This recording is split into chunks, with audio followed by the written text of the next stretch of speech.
Hi, everybody. Welcome to the Christian Indie Writers Podcast, where we inform, encourage, and support Christian indie writers on their journey to publication. I am Christina Catane, and I write Christian fantasy. I'm Jamie Hirschberger, and I write short fiction under the pen name J.R. Nichols. And thank you for making my face smaller, Tina. I This just is how do it it. was like all backstage. And then we went live, and suddenly I have a jumbo head on the screen. And I was like, whoa, I was not looking to see so much of myself this morning.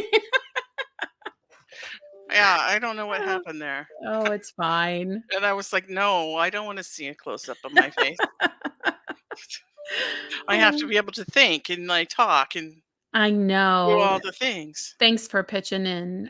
Jen's obviously not with us. She's under the weather today. Is that Yeah. right? Yeah, I sent her back to bed. Yeah. So it's up to us, and I'm hosting, and I'm also like in charge of like the one who puts the chatters up on the screen and all that. So if there are glitches, if I don't do it right, give me a little grace today because I'm not used to this. Well, So we speaking of the chatters, that Tina, I was talking about how is low energy, but just seeing we have chat already just really made me feel some kind of way, like a little more perky and happy. Yeah, so we got Eliza Boyd saying good morning. Good morning, Eliza. We have Rhonda S. She says, good morning, new to the chat, but I've been listening to the podcast for over a year. So excited to be here. Oh, Hi, yay. Rhonda. Yay. Yeah. And Jason Marsh is here. Yay. Good Hi, morning. Jason. We are glad that Jason joined us. We haven't seen him for a little bit. And Barbara, Hi, Barbara. good morning. Hope Jen feels better. Yeah, we're hoping she feels better too. We said a little prayer for her already. So we like to start each podcast with a little segment we call "What's Up." And when there's four of us, it's a little more fun because we go around and everybody says what's up with them. Since it's just the two of us, why don't you let us know what's up with you, Jamie? All right. Well, when I was thinking about what to talk about for my What's Up today, I drew a blank. Like I kind of always seem to draw a blank. But then I decided I would share the fact that the song Love Will Keep Us Alive by the Eagles is extremely easy to play on the guitar. And the reason I know this is because I have been practicing it. And I guess I just would like to encourage anybody out there who ever thought they might want to learn to play an instrument or, I don't know, learn a language or try something new to go for it. Just because it's for you, it's something you like to do. And I've really been enjoying. I was gifted a guitar when I was, I think, 16. Tried to play a little bit, but realized I couldn't play my favorite song. And so I didn't want to be bothered. And then I drug my guitar all around with me throughout my young life. Occasionally I would pick it up and put it back down. But in around 2018 or 19, I decided to get really serious about trying to learn it. And now, I feel pretty proficient with 3 whole songs, which makes me super happy. But all of the chords attached to those songs now I know, and I can mix and match them. And so Nice. it's something that I'm pretty happy about. And whenever I discover a song that is within my 3 chords, I get really jazzed. So that's my what's up today. You make me want to go pull out my violin out of the top of the closet. Oh, your 'Cause instructor says, "Please don't." I I was in the honor orchestra when I was in elementary school. Like we played for the whole city of Anchorage. We played the Rocky theme. That was the year Rocky came out. I'm Fun. dating myself here. We were really excited about getting to play the Rocky theme. But yeah, and then a few like decade ago maybe I decided I was going to pick it up again, but I knew it sounded terrible and I wasn't sure why. So I went to the Flint Institute of Music, and this guy I just had a Russian name that I can't remember, but his fingers like were permanently like this. Like Wow. he had grown up in Russia with his fingers around the neck of a violin. So his fingers grew that way. But so he had a lot of car analogies for me. He said I was driving for a Ferrari at the stoplight. I was just gunning the gas and needed to go Hmm. smooth. Like, okay. But I haven't touched that thing in years. Well, were you discouraged by his feedback? Is that what happened? Or just No, life just happened, and then if you don't practice, you lose it. So yeah, bring out your, violin and learn something, and then tell me what you I learned can and play Mary Had a Little Lamb. I could do it right now, but it wouldn't sound good because I can't control my gas. It reminds me of the time this guy was dating. I was like 18, and he had a Porsche 911, and begged him to let me drive it. So he's like, Oh, okay. oh, no. So I was in his driveway, and I put my foot on the gas, and it went "Whooshoom," and almost hit the neighbor across the street behind me's mailbox. So I got to drive a Porsche 911 for 4 seconds It's enough time to go 0 to 90 in a Porsche. because he made me get out, and he Yeah. never let me do that again. But anyway, so awesome. We have Alright. some what's ups here. Oh, good. Jess Glidden has faith in me. Thank you, Jess. Jason Marsh, what's up? Working on a sermon for Sunday and just finished beta reading for a bunch of people. So now I can get back to my writing. Awesome. Cool. Yeah, you're preaching now. That's really cool. I, don't, I knew that you were working up to that, but Mhm. um, Rhonda is working on her father in law's biography. Ooh. That's interesting. Jess says, musical hour, the Christian indie writer's idea. Play music to go along with the reading the prompt. Tina can play air violin. Yeah. Well, those 2 bars she played of "Mary Had a Little Lamb" sounded great to me. Well, I could do you could play it on any instrument because in my mind, this is Mary Had a Little Lamb. 3, 2, 1, oh, 1, 1, 1. Because that's how many fingers you need. Mhm. Yes, I had a little keyboard and it was 10, 9, 8, 9, 10, 10, 10. There you go. Barbara thinks she'll stick with trying to take the rust off my tiny bit of Spanish. Ooh, that's a good idea. It's You know like what? You should just go on Netflix and watch Spanish speaking shows without mm, the subtitles? captions. Yeah. Yeah. And if, it's a show you're super familiar with, all the better, huh? Yeah. Good idea. You could watch Disney cartoons in Spanish.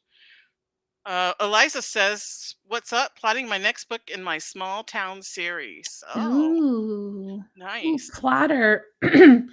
Platter in the house. Jen would be proud. Yeah. Okay, so what's up with me? Yeah. I've been thinking about this writer's strike. Have you guys heard about the writer's strike? A whiff. I heard a whiff about it. Yeah. The What's going on? Writers Guild of America is on strike, and Mhm. they do mostly write for movies and TV shows. Mhm. But they said their signs that they're holding up says no more pages without a contract. Hmm. So I feel like I put a little thing on my Facebook saying I stand with them because if they feel like they're not getting paid what they're worth, when one set of writers gets paid what they're worth, there's hope for the rest of us. Is kind of Hmm. my thinking on that. Like we're writers, and if writer, I mean, how do you have a TV show or a movie without writers? Hmm.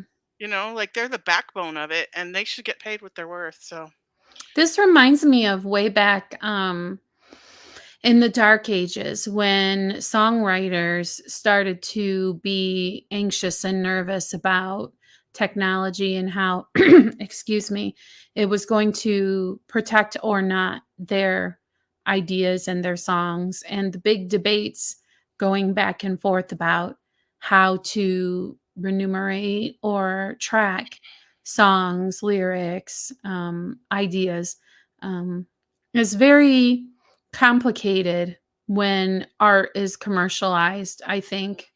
I think it makes for interesting discussion and debate for sure. yeah, yeah. So I don't want to get into the debate or anything, but I just wanted to bring it up because I just feel like as writers, this should probably be on our radar a little bit. Keep an eye on because what happens with them is can affect what happens with us. With our books and all that. So, and you always hear about people's books getting turned into movies, so you just never know. And then my other what's up is I'm getting ready to be leaving on a jet plane. We'll stick Mm. with the musical theme. I hope you know when you'll be back, though. I do know when I'll be back again. But I won't be here next Friday because I'm leaving on a jet plane, and Jamie can't be here next week. So, and Jen can't do the podcast by herself. So, this is our official announcement that there won't be a podcast next week because I will be in the beautiful Port Orchard, Washington, visiting my mother. I My bet it's a great time of year to be there. Wow. The blackberries are ripe. My mom Mm. just texted me yesterday and said that my sister-in-law just brought her the first little bowl of blackberries that she picked off their bushes. You have not tasted a blackberry until you've eaten it right off the bush. Because the Mm. blackberries in the store, I have never had a blackberry that tasted like anything. Like, Mhm. they have no flavor almost in the stores. Yeah. Um, yeah, they're so good. How So does I'm she excited. battle getting them before the birds do? Does she have Oh, nets there's or so something? many of them. There it really like, there's Ah. enough to go around. Oh, Like, man, there's that so sounds many yummy. blackberry bushes on my mom's street, like, lining the street when you walk. Like, if you walk down the street and go down the hill, you could stand on the shore of the Puget Sound, and you can actually see the Seattle skyline a little bit over to the Wow. left. Mhm. But there's so many blackberry bushes, they're just Wow. everywhere, yeah. Um, anyway, Barbara says, "Be safe, Tina, thanks," and wild blackberries are the best, they really are. And just a few up from that, Catherine Carroll, who's, running late. She Mhm. says her what's up is she's spending way too much time on Canva, Vistacreate, and Vistaprint, making things for my table at the Orlando Reads Books convention in August. Yeah, I've been on the fence about whether or not I want to attend, and I think I may because it is right in my own backyard. Yeah. That might be something we might get to meet up. Yeah, you guys could go have coffee or something. Yeah, for sure. And, Jess says, "Be careful, don't fall trying to run into the live." Yeah, I hope everybody closed the dishwasher. Really. You're Hey, looking much better, by the way. thanks. Like, I still have a lump on my head that's hidden by my little headband thing. Yeah. It's not Did you put pretty. any makeup on your eye? No, I Oh, have wow, it's like, a looking way tad better. bit of bronzer on, but, Ah, okay. like, the white of my eye, which was red with blood, now is canary yellow, but Oh, that's good. That's so good. it's getting better. Catherine says, "Yes, Jamie, that was a hint for you." Oh, yeah, she sent me a link about it, and it got me kind of a little bit obsessed. So I think all that's left, I actually requested the day off from my waitress job for Saturday. So all that's left is for me to officially pull the trigger and buy a ticket. So I'll probably have to do that today, just so that it can be official that I'm going to go and attend. And this year, I'm going to be attending it as a reader. The issue mostly that I have with it is I feel like if I'm going to do that, I should be going with the intention to like network. And I don't feel that my digital presence is what it needs to be to like say, "Oh, here, this is who I am," and go look at my stuff. And so then it feels like giving myself a job. But like, Mhm. so I go and people get my information and they see an old website. What, end of the Yeah. world. End of the world, right? But that doesn't mean you can't get ideas and, Mhm, and meet stack them people. away. Yeah. Yeah, the whole thing for me would be like, there's a masquerade ball, so I'm like, if anything, I'm just paying to have an excuse to get dressed up and go have some fun Ooh. because I have not done that in ages, Yeah, that sounds right? fun.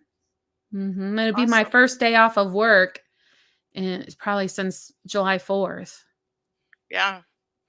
I would dress up as the Phantom if I was going to masquerade. Just in case anyone was wondering.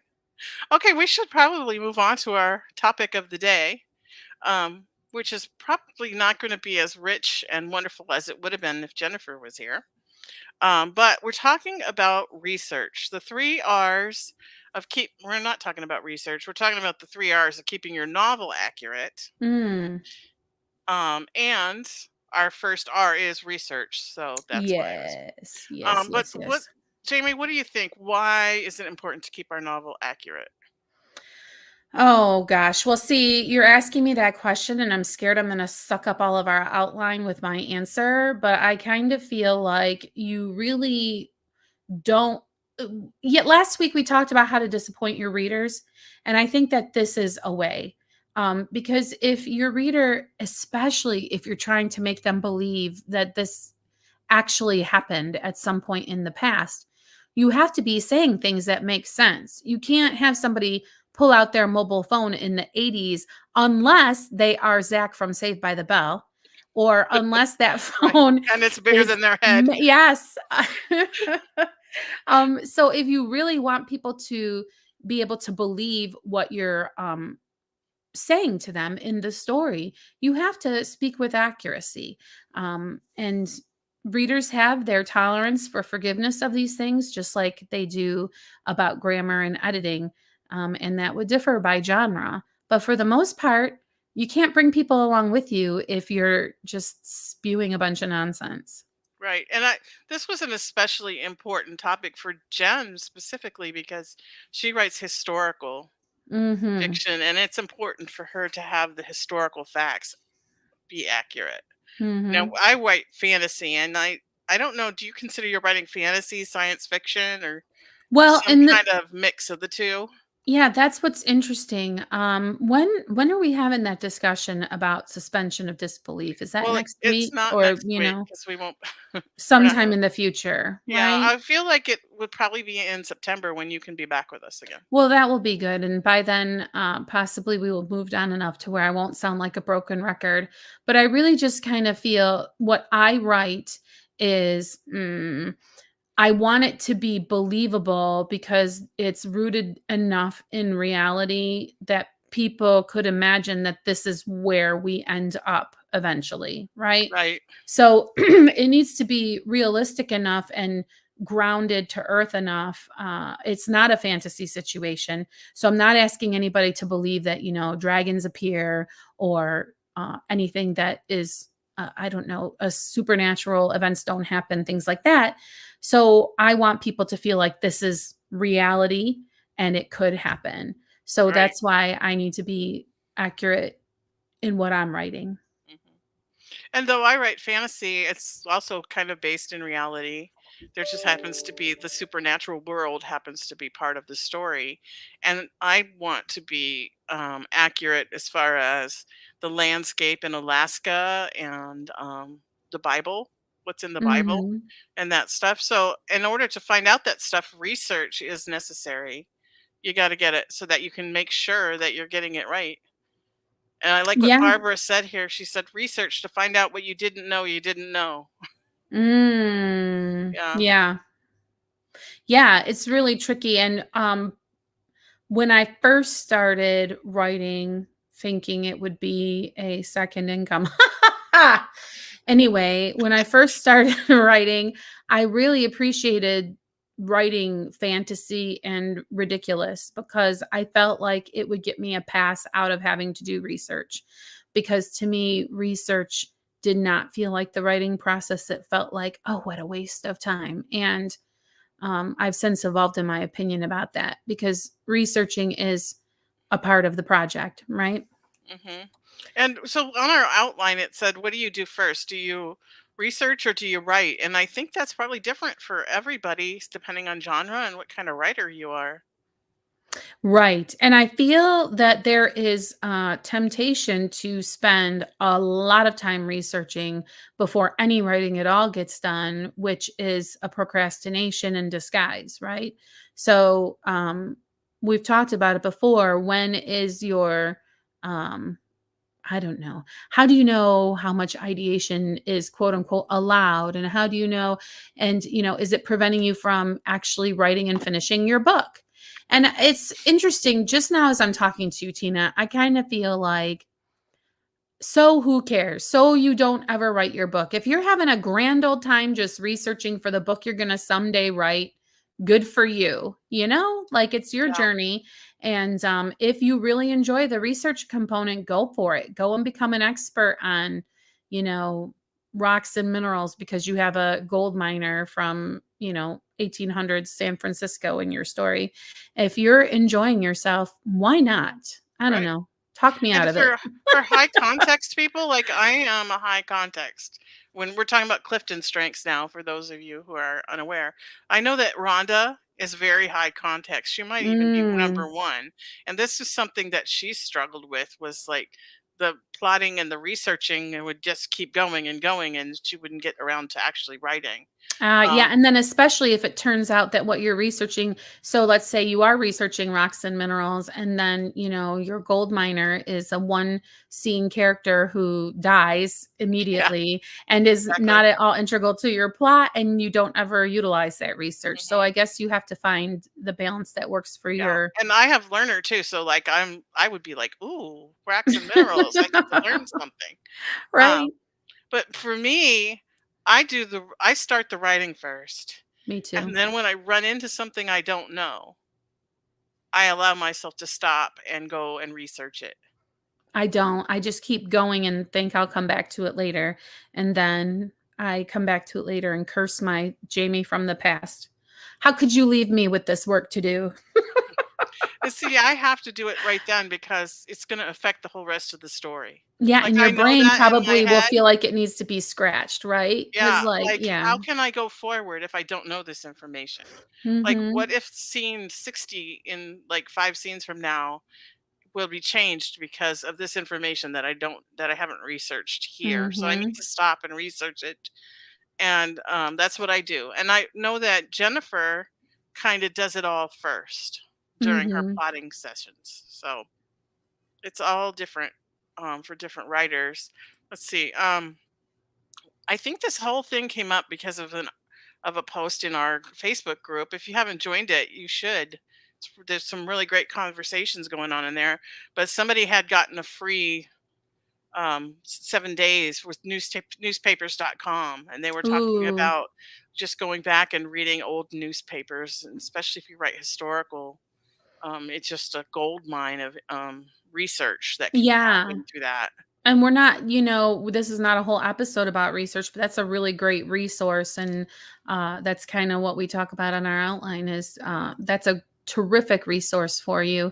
Another out of pocket or strange or fun idea is to take a road trip. And we were even joking that road trip should be the unofficial fourth R of Yeah. our keeping our novel accurate 3 R's, because how fun to go on a road trip to the location to make sure that you have accuracy. Jen Mhm. talks about possibly writing modern Boston, and she has a little bit of anxiety about it because when she spent time in Boston, it was so long ago that she feels whatever she wrote wouldn't seem accurate. And so we kind of joke, well, that means you need a trip to Boston. But Right. if you can't make that happen, you can do virtual road trips with Google Earth, right? Right, and there's people who do video logs, they travel and then they Mhm. videotape themselves traveling and they talk about it and you could do that too.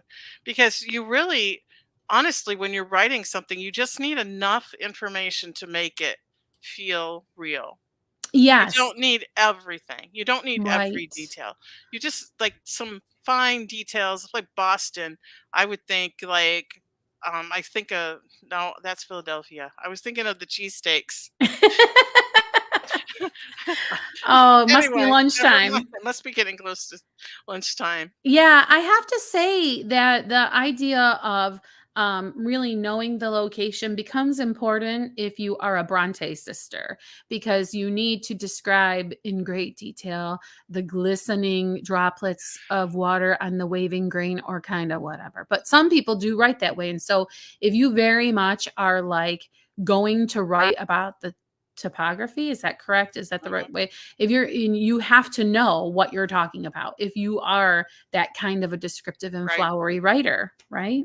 And I discovered that there are weather cameras, like, on top of mountains in Alaska Mm. in the middle of nowhere, and you can go online and look through those lenses of those cameras anytime you want and just, like, observe the Yeah. nature. So I actually use that at certain points in the writing of my book, so It's interesting because I think about how I'm really not into the one book I read recently went on and on about the different kind of flowers. I'm like, what is a jonquil?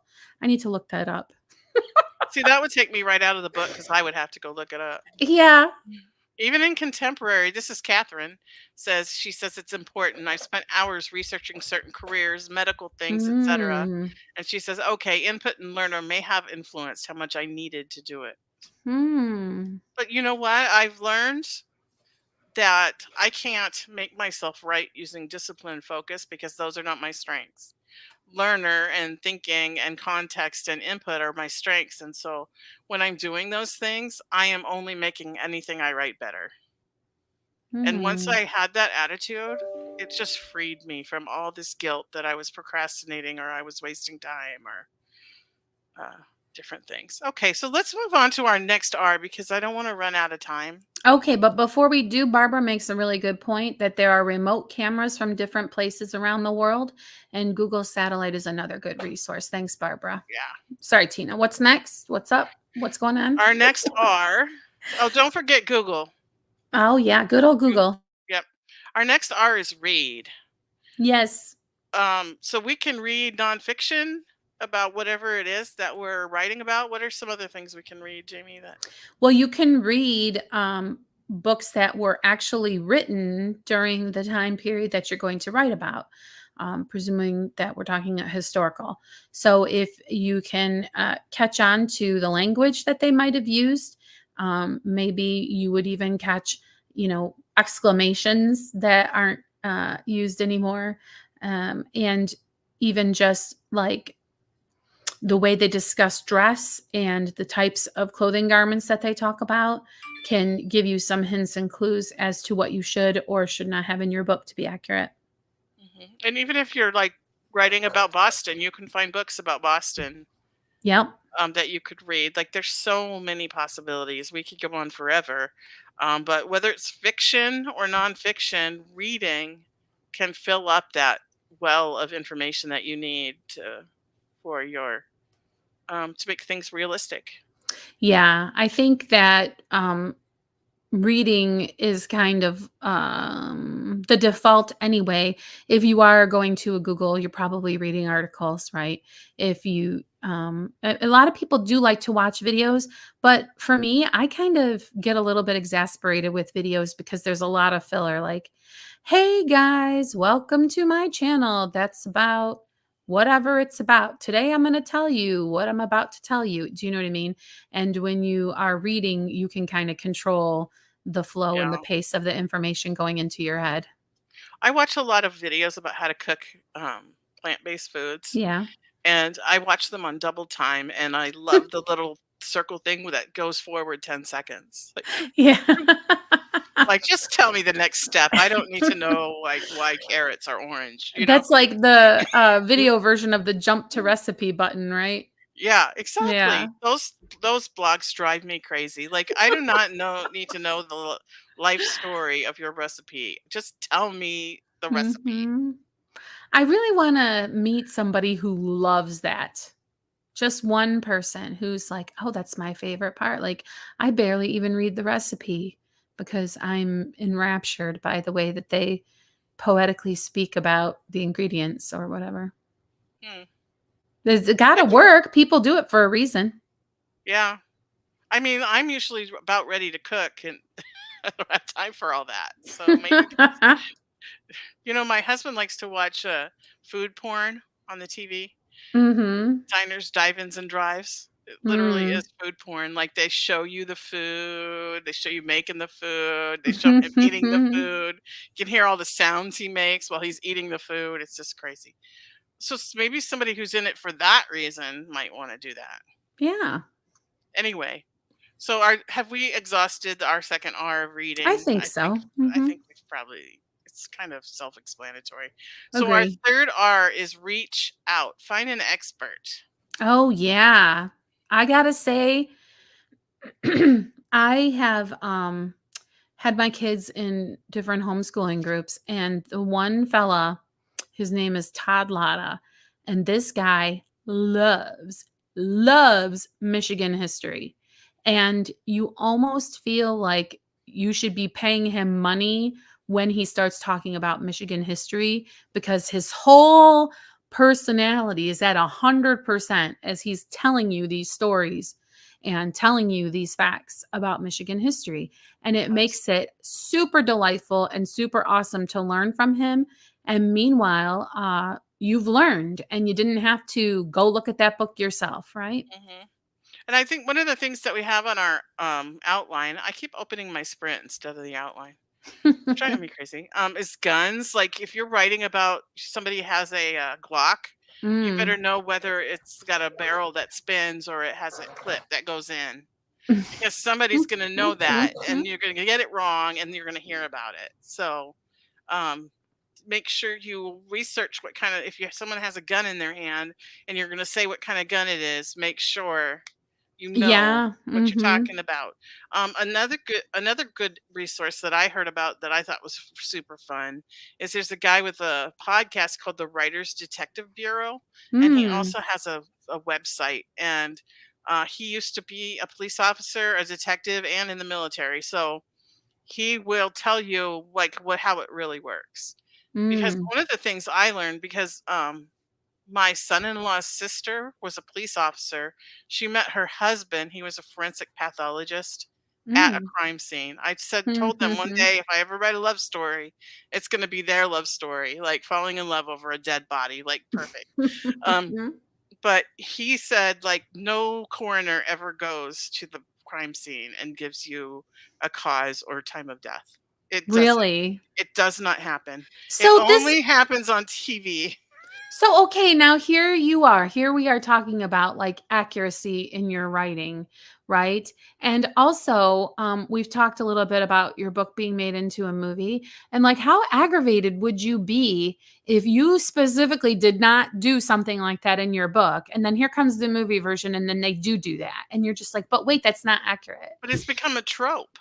I know, and people accept it, like, with Yeah, television, like, people aren't revolting and saying, "Oh, come on, that's so." I mean, I think that there probably are people on Reddit who dedicate their lives to complaining about that kinda stuff, but, you could find like, anybody on Reddit I'm complaining about saying anything.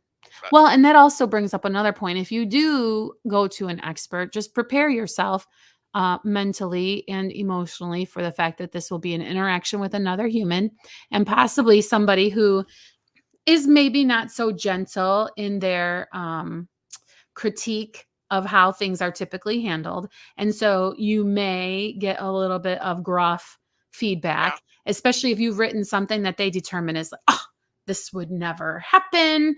And so you have to weigh whether or not it is worth mhm, sacrificing your emotional equilibrium to have this interaction sometimes. But right. sure, that's not always the It's case, but often.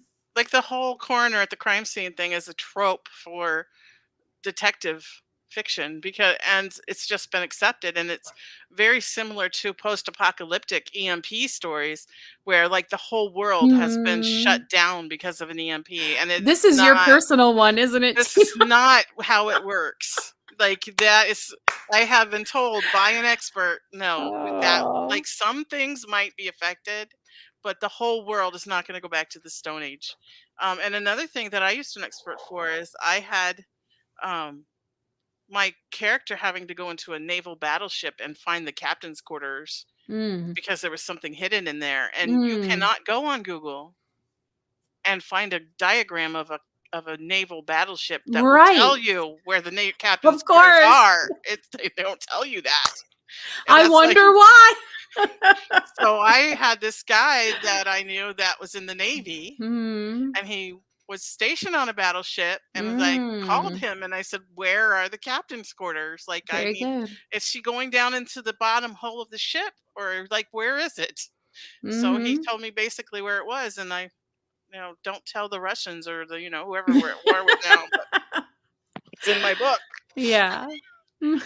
So reach out to an expert if you don't know something. Yeah, for sure. And, you brought up tropes like it's sometimes, I guess, okay to be inaccurate, isn't it? Because if everybody has the coroner coming to the crime scene, Hmm. I guess you will too, because then you're going to come up against a reader expectation. And what is more valuable, realistic accuracy or meeting that reader expectation? Right? I guess you have to balance those two things, Yeah. figure out what's more important to you. Hmm. Yeah. All right. So, do we have anything else to say about this Yeah, topic? Barbara says you need to write the book about people falling in love over a dead body. Okay. Eliza says her husband sells guns, so she's always asking an expert when it comes to her books. That's great.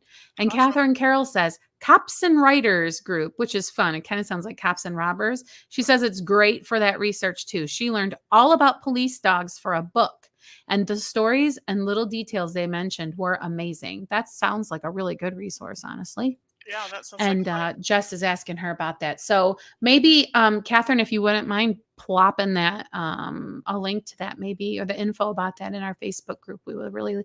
all probably like to look at that. Yeah. And Barbara said you can use the trope to enrich the story by turning it around. Well, there you go. There you go.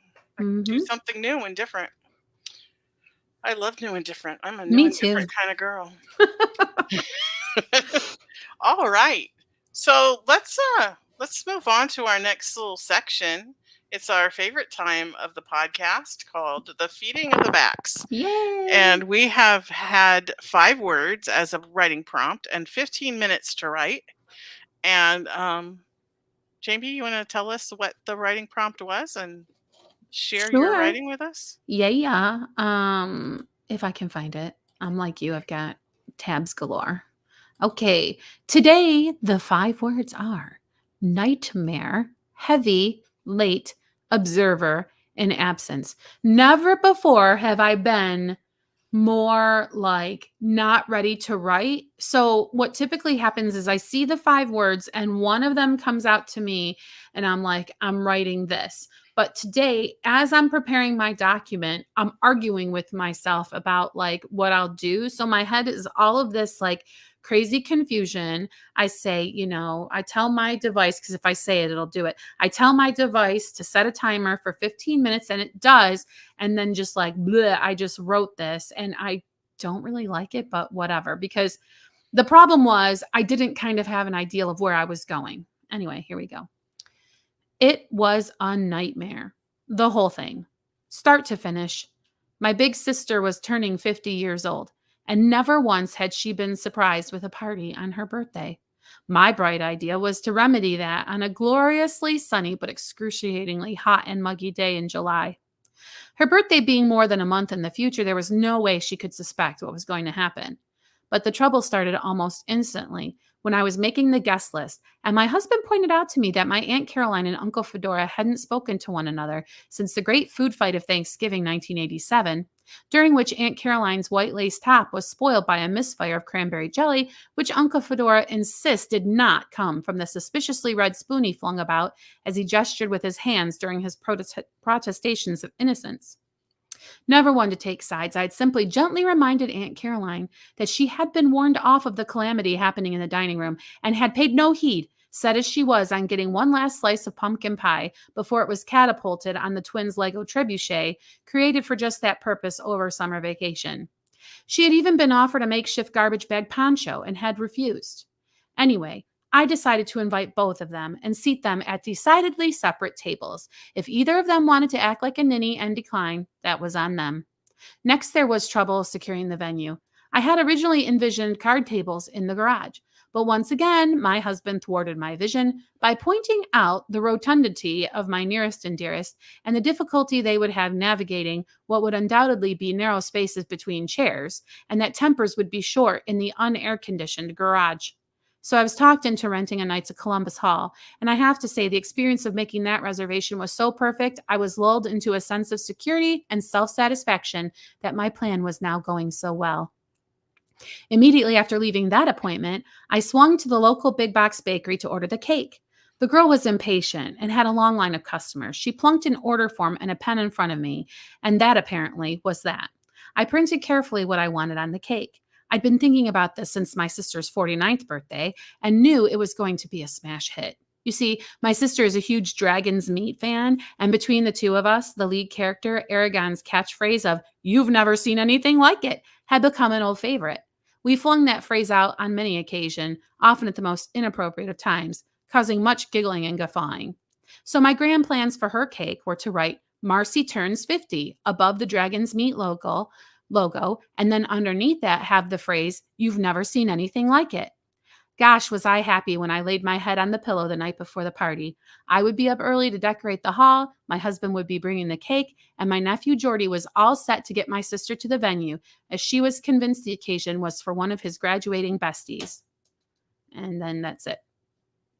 That was awesome. Why? I don't know. Like, I Because just I was did just not. cracking up the whole time.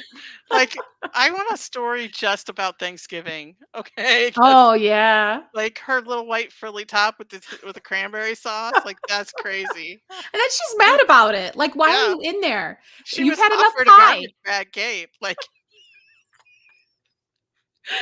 "Is this your real family? Because I really wanna go to one of your family gatherings if it is." No, no. If you're old as I am, which is old as dirt, you might remember that like Cheers had a Thanksgiving food fight.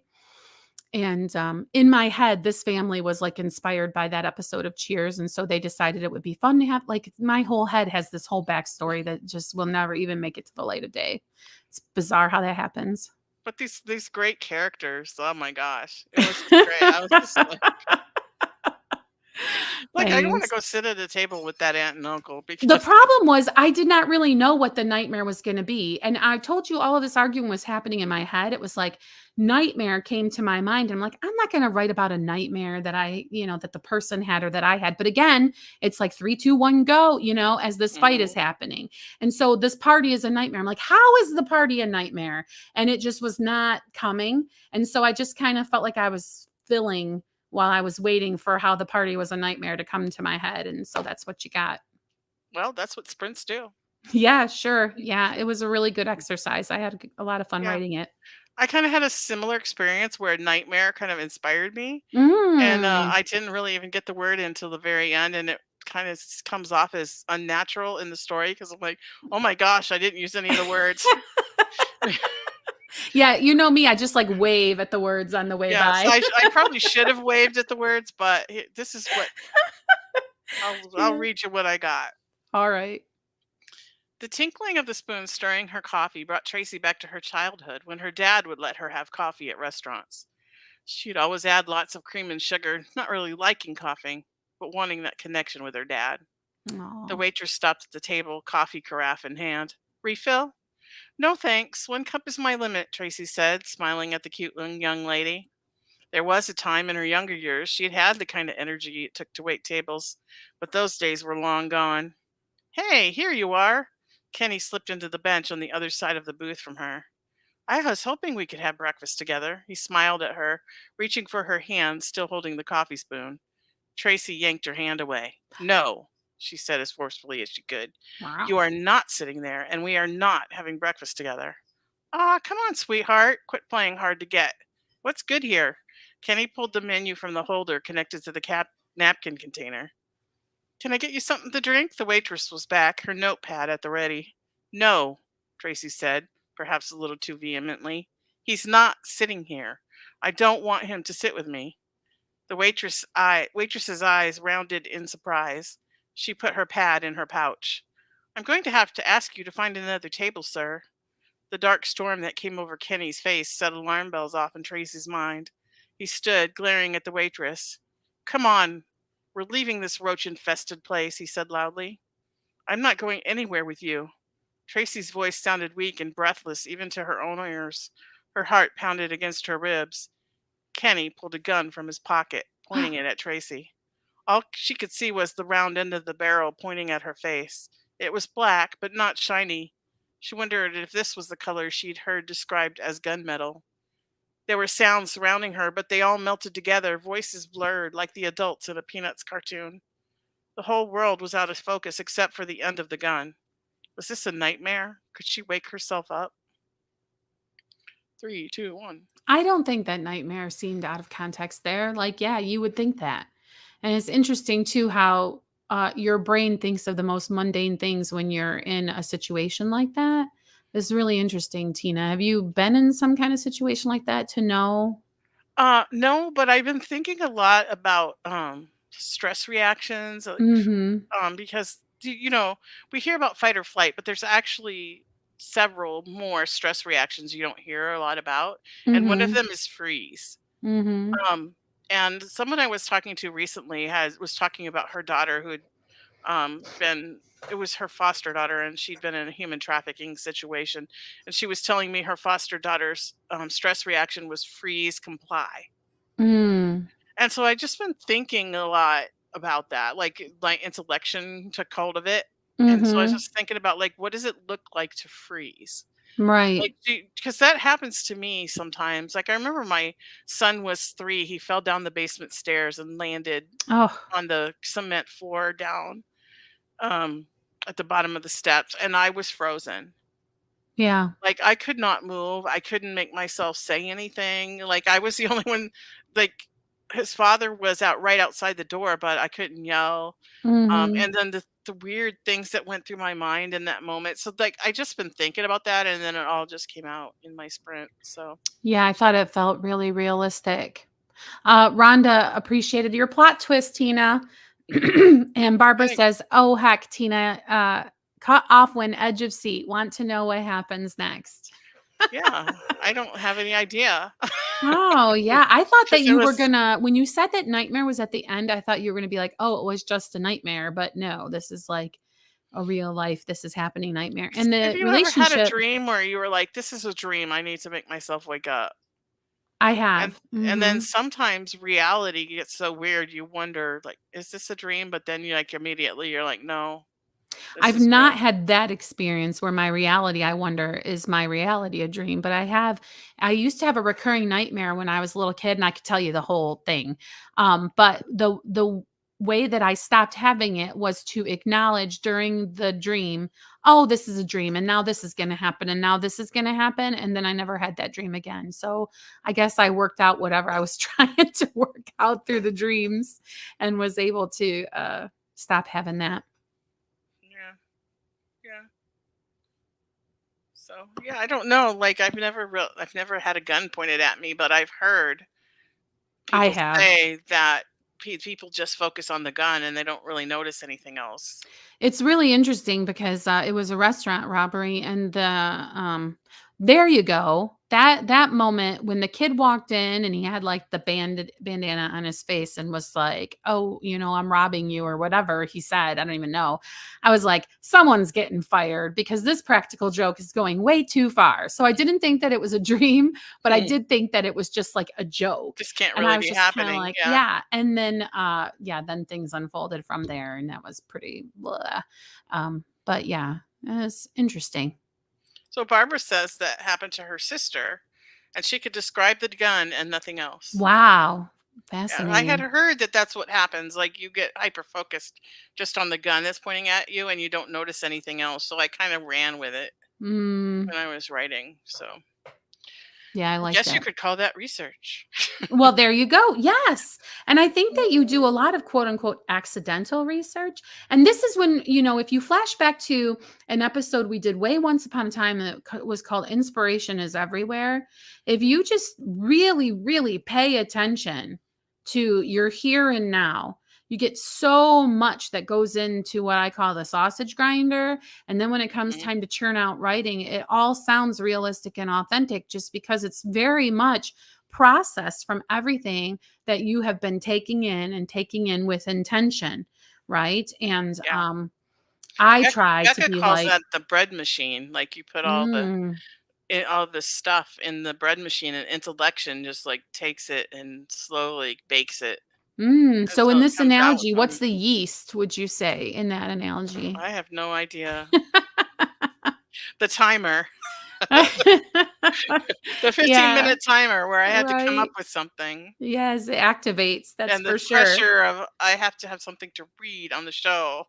Oh, I know. And Yeah. I really want to encourage people to go ahead and do the writing sprints and don't expect for the outcome to be anything like what Tina or I or Jen or Rhonda has ever done because you are you and you have your own voice and you have your Mhm. own process. And the point of the sprints is to develop your writing style and to just actually say I wrote something today. So please set a timer and do the sprint yourself because it's very very good exercise for your writer muscle. You also have to remember that we've been doing this. This is our 225th episode. That's unbelievable. And we don't only do sprints at the beginning of these episodes. We do sprints other times as too when we get together to write. So we have been doing sprints for years, and so there's a muscle there that has been conditioned. So if you're just starting out with sprints, it might not come as easily as it might come. And I'm not saying it's easy. I'm just saying it's not as easy Well, and as in it the maybe comes beginning, for us. yes, and in the beginning, you just are looking at a flashing cursor and you're like, time is passing, and just kind of like learning how to put all of that away is a whole skill in itself. So it's slow and steady, and practice makes progress, right? And to answer Eliza's question, we have a newsletter. If you sign up for the newsletter, you will get the prompt at 9 a.m. on the morning of the podcast. Podcast. I couldn't think of the word podcast. And I try to remember to post it like on Wednesdays in the group. And if you're interested in doing it and I don't, like just like poke me or send me a And message and like, Tina, you're like failing at your job. Jen, also posted on the Bird app, doesn't she? Like, that's Yes, I think the she one does. thing that keeps our Twitter feed going is that Jen is on there posting the Yeah. writing prompt and the fact that the episode is happening. So if you are on Twitter by chance, you'll catch it over there too. Maybe we need to be more intentional about getting it I out to really people. I don't had know. this plan on every Wednesday I was gonna put the prompt in the Facebook group. It doesn't always happen, so, like, maybe I need some accountability. I need people to yell at me and Yeah, maybe someone could just be like, tag Tina Catane. What's the prompt this week? If you notice that it hasn't happened, she doesn't care. yeah. I have so much going on in my head. Sometimes things just slip out. There's not room for everything. Yeah. Well, when I was taking psychology classes, back in the day, we were talking about memory. You can only keep 30 things in your short-term memory. Wow. That's the average. And when you run out of room, the oldest thing gets kicked out to make room for the Hmm. new stuff. So if you want to remember something, you have to do little tricks to get it moved from your short-term memory into your long-term memory. And if you focus on something more than 30 seconds, it can get moved to your long-term memory. Or if you say it out loud, things like that. So like if I'm putting my keys somewhere and I don't want to forget where I put them, I will actually like stare at my keys, say I am putting my keys on the hook, like out loud, and then I'm more likely to remember where my keys are. That's what I have to do when I park my car. Somebody said, Barbara says, can somebody remind her to remind me? Oh gosh. All right. Well, we're running out of time, and I know you have to go right at 11. So why Yeah. don't you tell us what your what's next is? I really do not know because because of the writers conference, it has me thinking a lot about things like, well, I could write this off and blah blah blah about my writing business. And as far as the writing business, I am so off track as far as even thinking about my writing in that way. And whether or not I have good reasons, that's beside the point.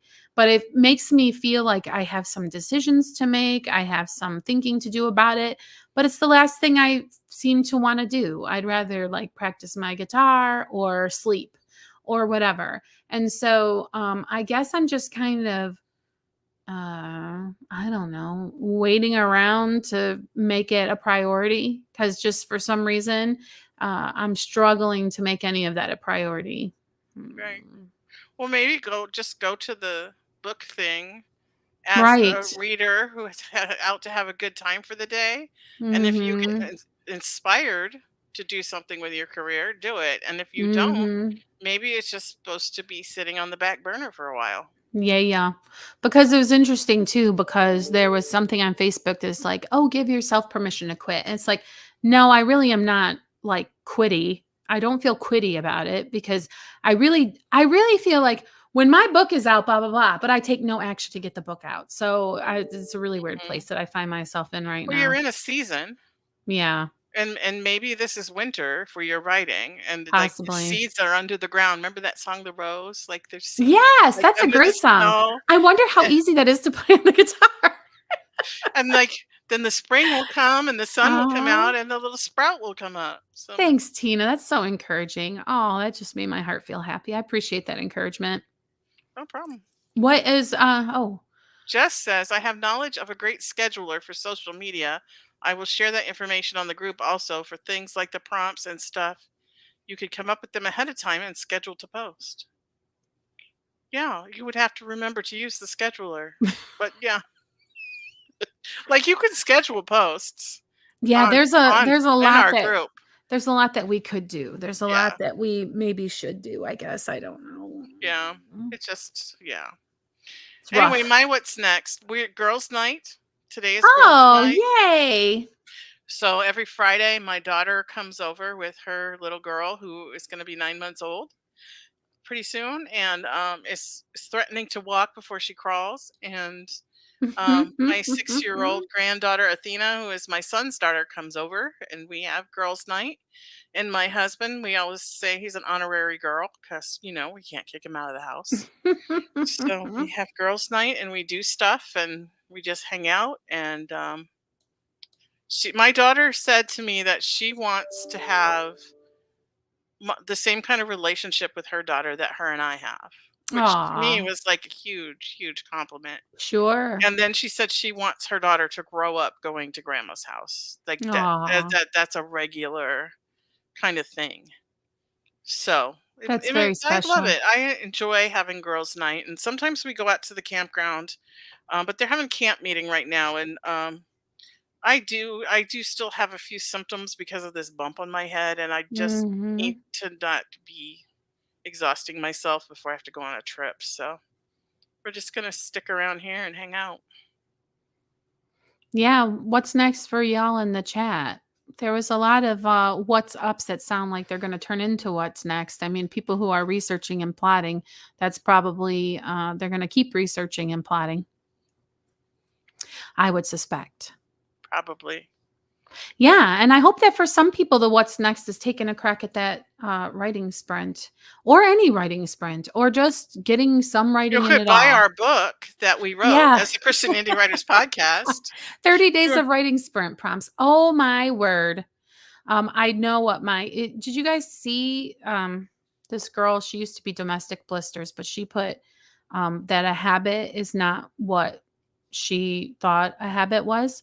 Um, she's like, you mean to tell me that you people actually have actions that you do more or less unconsciously because you've done it so often that now it's like an unconscious thing that you just do? And it opened this whole like discussion about how some people just don't ever have that. Like every time they go to do something, like brush your teeth, get the toothpaste, get the toothbrush, put the toothpaste. Like, so it's really interesting. I think I would be open to some discussion on Facebook about what kind of a habit haver or not are you?